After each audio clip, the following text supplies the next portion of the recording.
They mocked my career, dismissed my injuries, and laughed at my medals, until the President of the United States placed the Distinguished Service Cross around my neck and told the world what my family never cared to ask. I had saved more American lives than anyone would ever know.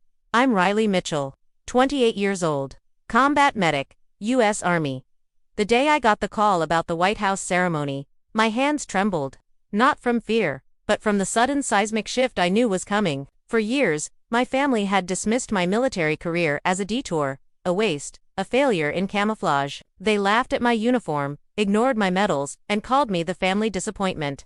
What they didn't know was that I'd spent years on missions they'd never read about because they were classified. Now the truth was about to be told, not by me, but by the President of the United States. But before I take you into that room, into that moment, let me take you back to where it all began. I grew up in a pristine colonial house on a quiet street in suburban Boston, where excellence was not just expected, it was demanded. Success, in the Mitchell family, was measured by degrees on a wall, not by stripes on a sleeve. My father, Dr. William Mitchell, was the Dean of Economics at a prestigious university. My mother, Dr. Margaret Mitchell, is a renowned biochemist. My older brother, Ethan, followed their footsteps, perfectly graduating summa cum laude from Harvard Law, before landing a six-figure job at one of Boston's elite law firms. The Mitchells were pedigree, precision, and prestige, and everyone had their role to play. Everyone except me. From my earliest memories, I was pre-enrolled in a life that wasn't mine. Summer science camps, private math tutors, weekly test prep. My bedroom looked less like a teenager's sanctuary and more like a pre-medical war room. Human anatomy charts on the wall, chemistry kits on the shelf, flashcards in every drawer. But my mind wandered to places far from Princeton brochures and Mac prep books. When I was 9, I found someone who stirred something deeper in me. My grandfather, my father, rarely spoke about his dad, except to say he ran a hospital after World War II. But Grandpa Mitchell, when we were alone, told me other stories, quiet ones, bloody ones, real ones. He had served as a combat medic in France, treating wounded soldiers under fire. He once showed me his battered medic badge, still caked with mud in its crevices. I remember tracing its edges with my small fingers. As he said, I wasn't saving the world in a lab, Riley. I was saving it in the dirt, with blood on my hands and a bullet in my side. That badge meant more to me than the entire trophy case of academic medals my family displayed downstairs. I wasn't a bad student. I was a solid B+ with athletic letters in swimming and track. But in my family, not bad was just another way of saying not enough. SATs, decent, not stellar. College offers, a few acceptances from respected state universities, but no Ivy League. My mother sighed when the results came in, lips tight as she muttered, "Well, at least you won't be far from home." My father's disappointment wasn't spoken. It was worn on his face like a fitted mask. "You'll do undergrad at State," he said, "then transfer up. Maybe Johns Hopkins will take a second look later." That fall, something unexpected happened. A woman in uniform, Sergeant Amanda Wallace, set up an Army recruitment table in our high school cafeteria. Everyone else ignored it. I walked right up to her. She spoke about service, medicine in the field, saving lives, purpose, real purpose. I felt something ignite in me that day, a sense of clarity I'd never had staring at Ivy League catalogs or biology textbooks. I didn't tell anyone yet, but I went to her office the next afternoon. One miserable semester into college, I made my decision. I came home for dinner. I waited until the chicken had been carved and the wine poured. Then I said, as calmly as I could, "I'm enlisting in the U.S. Army. I've signed a contract. I'm going to be a combat medic." My father's fork clattered onto his plate. "You what? The military?" My mother whispered like I'd said I was joining a cult. "It's a waste of everything we've invested in you," my father barked. "You want to throw away your life in a uniform? That's for people with no options." My brother laughed. "Come on, Riley. Playing soldier. You think they're gonna let you save lives in the middle of gunfire? You'll be stuck in some supply closet handing out Tylenol." "I'm going to be a combat medic," I repeated, my voice trembling. My mother covered her face. "Where did we go wrong?" 2 weeks later, I was on a bus to basic training. My parents didn't drive me. My brother didn't say goodbye. At Fort Jackson, I met a world that didn't care about last names or legacy, a world that judged you by your grit, not your GPA. I sweat. I bled. I learned. When we ran obstacle courses in the cold dawn, I thought of my grandfather.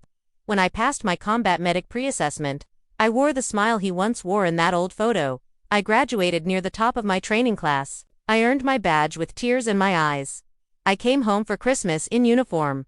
My mother said, "That's cute. Are you going to wear that to Ethan's work party?" My first deployment orders came soon after I was assigned to the 10th Mountain Division. Destination: Afghanistan. I called my parents, still hoping naively that something inside them might shift. Afghanistan. My mother said flatly, "That was inevitable, I suppose." "Don't be a hero," my father added. "Just get back in one piece." There were no care packages. No letters. While my fellow soldiers opened boxes filled with cookies and pictures from home, I opened nothing. But I didn't need them because, in the dirt and dust of Kandahar, I found my real family. 3 months in, our convoy hit an IED. The lead vehicle flipped. I didn't wait for orders. I sprinted to the burning wreck. Pulled Staff Sergeant Ryan Cooper from the flames. His femoral artery had been severed. Blood was everywhere. I slapped on a tourniquet, started fluids, and shielded him with my own body as enemy fire cracked through the air. 14 minutes. That's how long I kept him alive before the medevac landed. He survived. My CO put me in for a Commendation Medal with Valor. I called home to share the news. "That's nice," my mom said. "Ethan just made junior partner." I saved lives. I performed triage under fire. I earned the trust of men who didn't trust anyone. I got promoted to sergeant ahead of schedule. When I returned for my brother's graduation, they flew me home. For appearances, I stood at the party in my uniform. No one asked me anything. When my uncle asked what the ribbons meant, my dad cut in, "Riley's doing her army thing." But today's about Ethan. I left early the next morning. The emotional miles had grown wider than the oceans between us. Before my second deployment, I wrote a letter to myself, in case I didn't come back.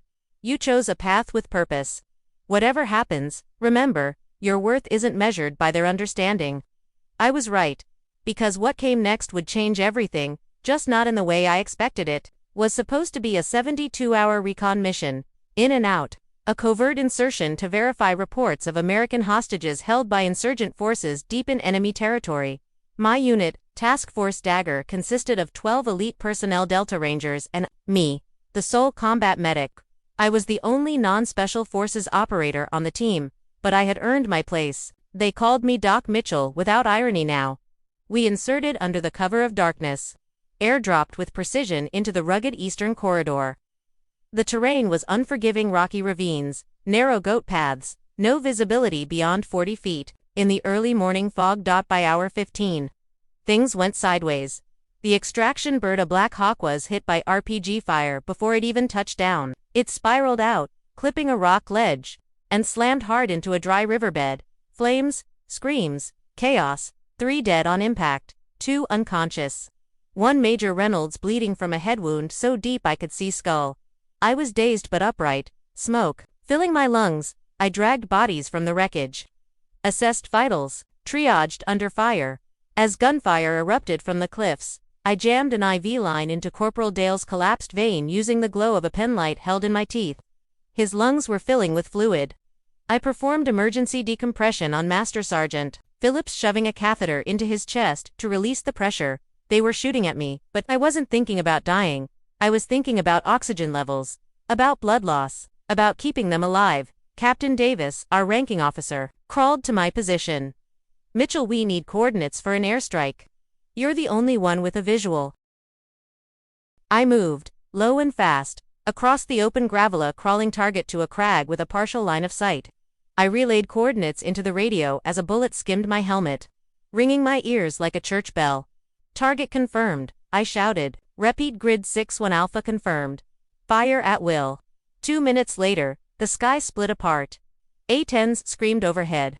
Napalm lit up the ridge. The ground shook with thunder as the valley exploded in red and orange. Half the enemy positions were gone, but we were still surrounded, and I had 4 critically wounded and a backpack with barely enough gauze and morphine to treat one. As dawn bled into day, our situation worsened. Major Reynolds was unconscious and declining fast. Sergeant Bennett had a sucking chest wound. Private Lopez had shrapnel buried near his spine. Then a grenade detonated near our makeshift cover. I felt the impact in my left leg. A sudden white-hot bloom of pain. Something had pierced deep, maybe metal. Maybe bone, but I didn't have time to care. Bennett was gurgling, his lungs collapsing. I dragged him 20 yards through jagged terrain, screaming in agony, and shoved him behind a broken wall. Applied a chest seal, injected ketamine, started a fluid line, and shielded him with my own body. "You're not dying today, Bennett," I said, gritting my teeth. "Your kids need you." By midday, Captain Davis made a call. We would split. One group, to create a diversion, the other mine would carry the most critical wounded eastward to a ridgeline for emergency exfil. I organized the evacuation. Built makeshift stretchers from a tarp, rope, and a disassembled tent. My leg throbbed with each step as I led our crawling line of wounded through unforgiving terrain, every breath a struggle. We evaded 2 enemy patrols. Hid under a rock outcrop during a drone pass. Ate protein bars soaked in blood. Drank from puddles. I administered morphine sparingly. Watching vitals constantly. By the time we reached the extraction point, 48 hours had passed. I had a fever. The wound in my leg had gone dark red, but I stayed upright until the helicopter rotors stirred the dust. Only then did I collapse. Back at base, I was told the mission was aborted. The rest of the team was extracted hours after us. The hostages remained in enemy hands. But I couldn't think about that because Sergeant Bennett died on the operating table. Just after we landed, I had kept him alive for 42 hours. That night, I sat alone on my hospital cot, the bandage on my thigh damp with blood and tears. The grief wasn't clean. It was jagged, twisted with guilt. 1 out of 4, I whispered to myself. One too many. I wrote 4 letters. 1 to Bennett's wife, 1 to Reynolds' parents, 1 to Lopez's sister, and 1 to myself. The families received carefully worded condolences through proper channels. Mine, I tucked it under my pillow. A reminder of what I had done, of the man who died despite my best efforts. You are not a god. You are a medic. You did your job. And sometimes, it's not enough. 3 months of physical rehab followed. My leg healed, slowly, ugly scar, still functional. They awarded me a Purple Heart, slid a confidential commendation letter into my file, and reminded me the mission was still classified. No press, no fanfare. When I called my parents, I told them about the medal. "So, is this going to affect your contract with the Army?" my father asked. "Might be time to think about a real career path," my mother added. "It's just a leg wound," I replied, numb. "I'll be back in a few weeks." When my 30-day leave was approved, I flew to Boston. My mother had forgotten my arrival date. "Oh, Riley, we weren't expecting you until tomorrow. We're celebrating Ethan's engagement tonight?" So I walked into their pristine dining room in my formal uniform, Purple Heart prominent. They made room at the table, but not in the conversation. Ethan's wedding plans, Charlotte's new client, and my father's research grant. My military life was background noise. When Charlotte asked about my medal, my mother cut in. She got it during a training exercise. You know how the Army gives medals for everything these days. "It wasn't a training accident," I said quietly, my voice tight. "I was hit during combat, treating wounded soldiers under direct fire." Ethan laughed. "Come on, Riley, you're a glorified nurse. Probably tripped over your bootlaces." I stood slowly. I performed an emergency chest decompression with a penlight between my teeth. I said, "I kept 3 men alive with nothing but a trauma kit and instinct. I dragged a dying man through open fire, bleeding from my wound. He died in my arms." Silence fell. My father cleared his throat. "If you'd gone to medical school, like we hoped, you'd be saving lives in real hospitals, not pretending to be a war hero." "Pretending," I whispered, and that was it. I walked out. No goodbyes, no explanations. At the hotel, I broke down for the first time in years, sobbing into a pillow. The pain and silence of years crashing down. I didn't call anyone, but Staff Sergeant Monica Torres, my best friend from deployment, called me. "I'm on my way. Text me the address." "Don't move." 2 hours later, she showed up with takeout, whiskey, and silence. Then I spoke. About the mission, about the wounds, about the family that never asked. "They don't get to define your worth," she said. "You saved lives. You made a difference. You are enough." When my leave ended, I requested reassignment. Too much pain. Too much baggage. They transferred me to Walter Reed National Military Medical Center to help lead recovery programs for wounded warriors. I thought I was leaving the battlefield behind, but I was about to step into a whole new fight for recognition, for purpose, for healing. And someone, somewhere, had begun whispering my name to the Pentagon, 6 months after Operation Silent Retrieval.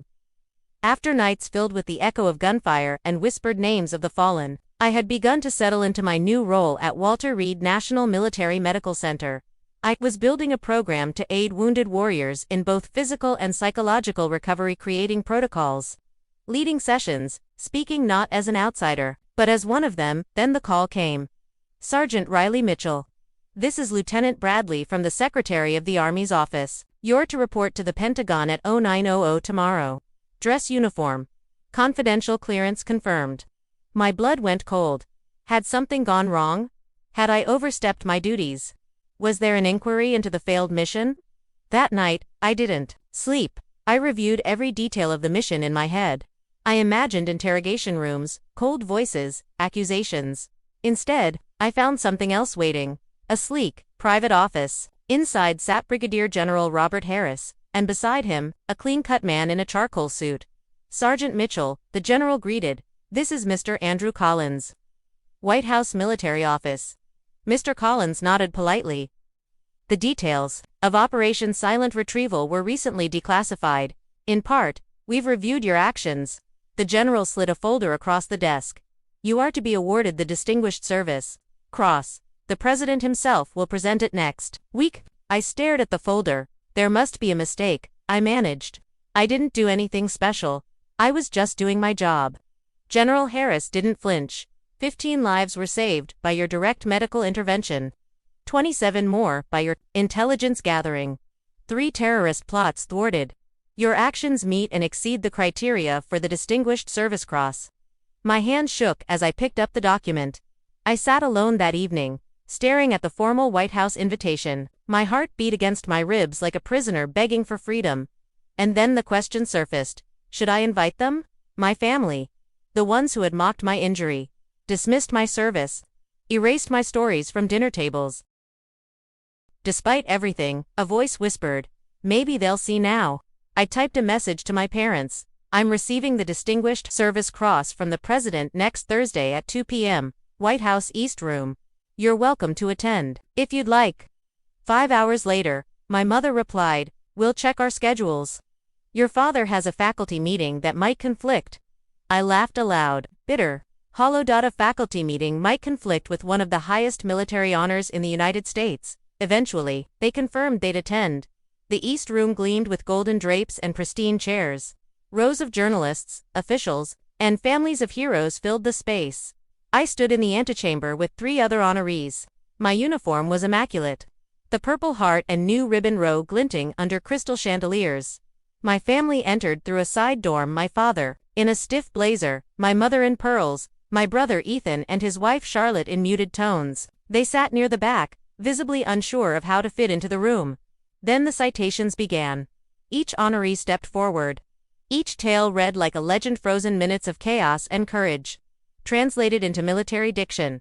Then my name was called. Sergeant Riley Mitchell distinguished herself by exceptionally valorous conduct in the face of the enemy. I stood at attention as they recounted what my family had never known. While wounded by shrapnel, she performed life-saving interventions under direct fire. Her intelligence reports led to the successful rescue of 27 hostages. Saw their faces shift from polite attention to stunned disbelief. Then the president stood. The citation doesn't tell the whole story, he said. He looked at me directly.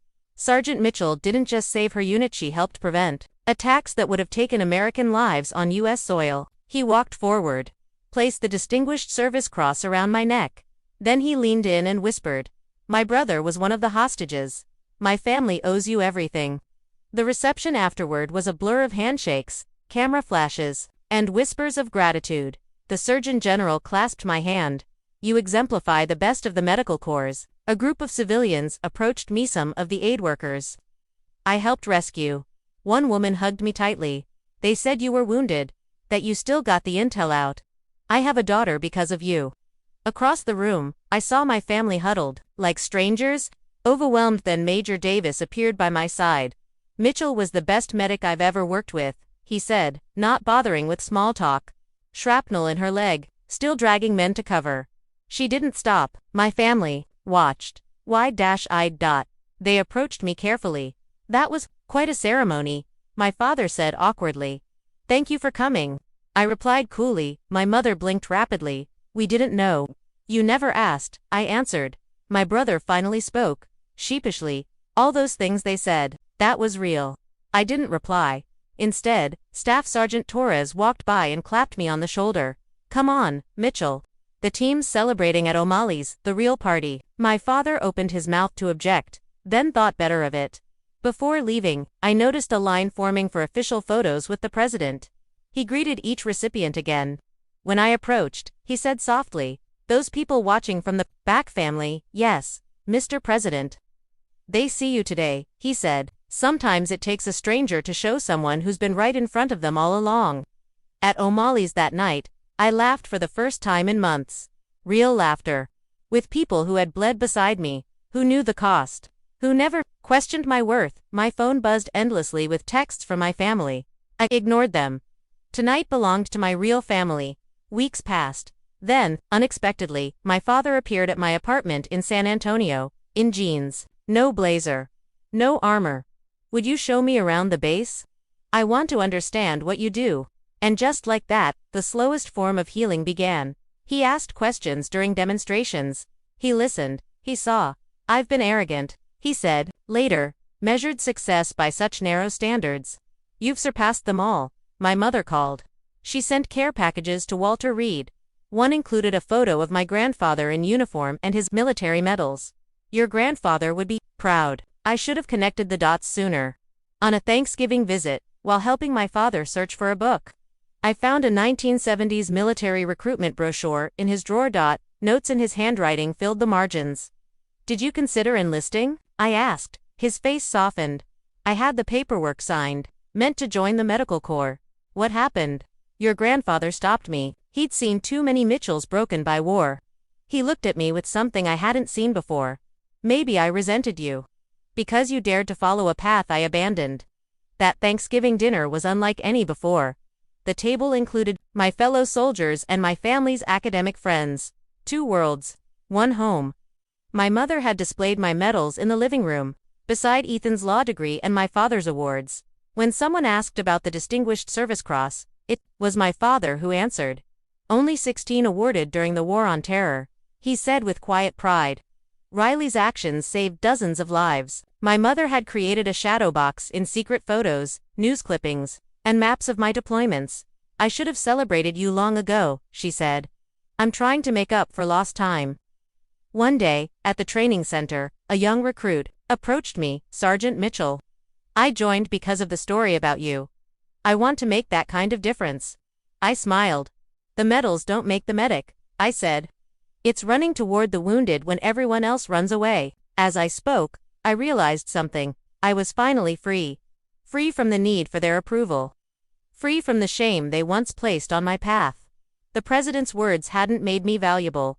They had just shown the world what I'd known all along. It's easy to believe. The story ends with the medal, the handshake from the president, the standing ovation, the flicker of shame on the faces of those who once dismissed you. But real life continues after the cameras are gone. No red carpets, just quiet mornings, aching joints, and hard conversations.